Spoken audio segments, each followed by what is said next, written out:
masing-masing usahakan memiliki wirid. Faham wirid? Wirid faham? Wirid. Ada wirid baca Quran, ada wirid salat, ada wirid zikir.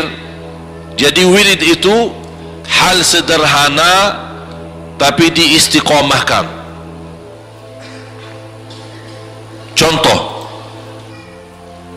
sunnah qabliyah ba'diyah hanya 12 rakaat, tapi dapat sebagaimana bersabda SAW di hadis yang sahih yang diriwayatkan Imam Muslim, dapat rumah di dalam surga.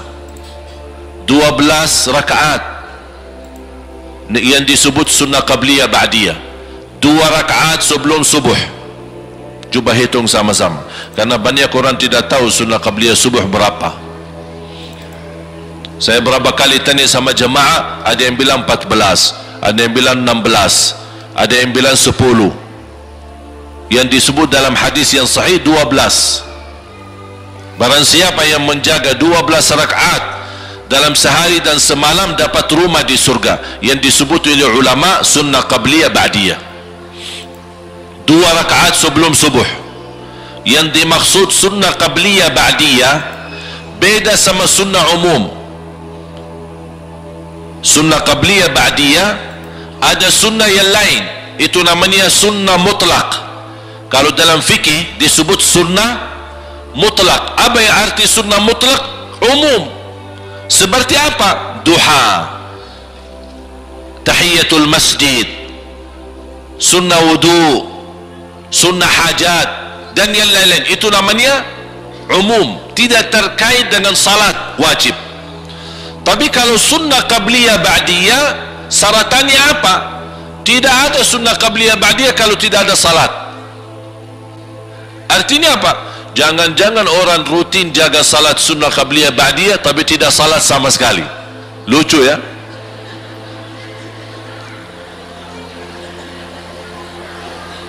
Sunnah qabliyah ba'diyah adanya sunnah qabliyah ba'diyah karena ada wajibnya.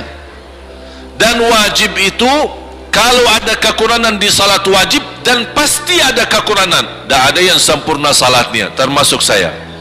Makanya manfaatnya ini sunnah qabliyah ba'diyah, menutupi kekurangan yang wajib.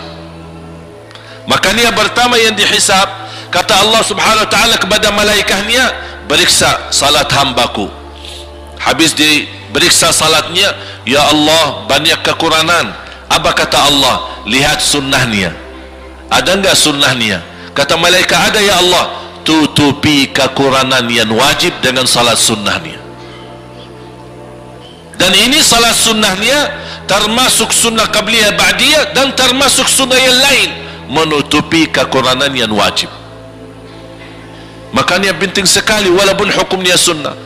2 rakaat sebelum subuh, 4 rakaat sebelum zuhur, 2 rakaat sesudah salat zuhur. Sudah berapa?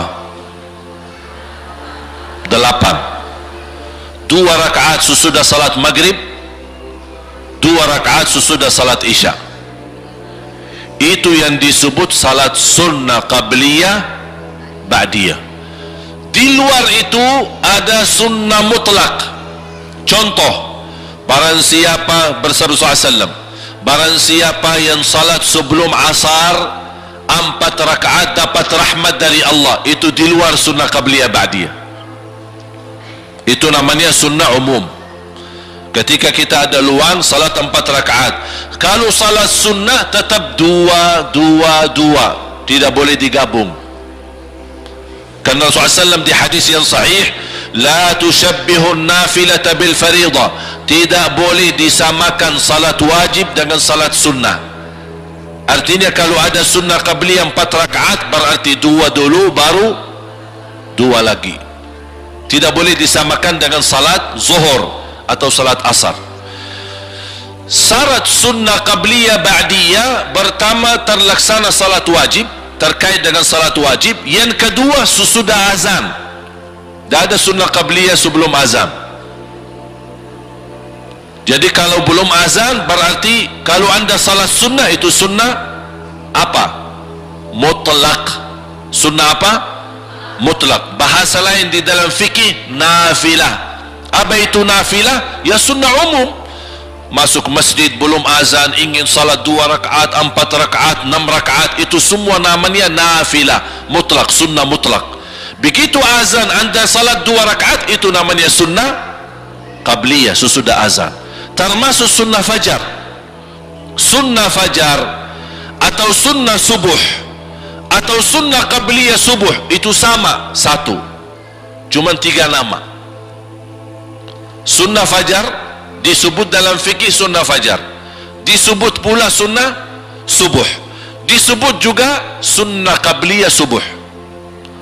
Kapan dilakukan? Sesudah azan subuh, sebelum salat wajib.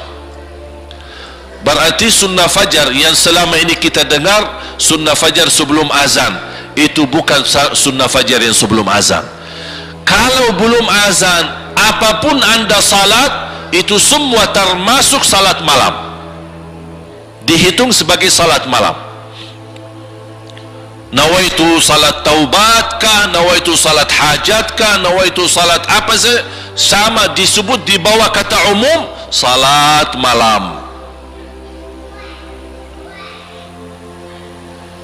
Karena tidak ada istilah imsak dari salat malam.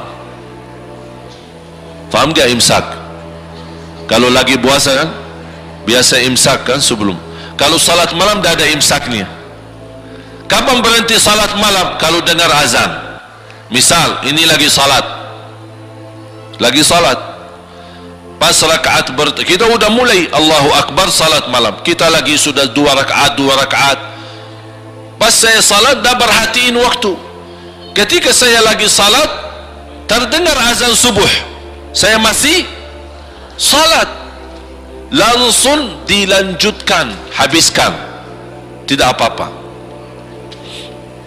Bahkan ada satu hadis yang sahih, salatul laili mathna mathna mathna fa in khashiya ahadukum as-subha falyutir. Salat malam 2 dan barang siapa yang kekhawatiran masuk waktu subuh, segera tutup dengan witir. Ini bagi orang yang salat malam di terakhir, di ujung.